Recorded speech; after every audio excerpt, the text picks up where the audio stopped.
जी सामने है ट्रेन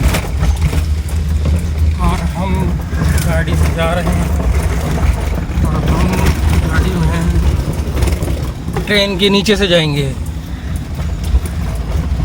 ये है ट्रेन।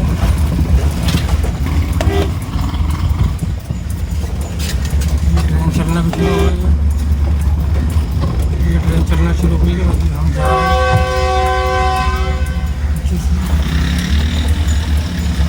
ये हम निकल गए हैं और अब हमारे लेफ्ट पे हमें ट्रेन नज़र आएगी। ये रही ट्रेन। ठीक है, अल्लाह हाफ़िज़।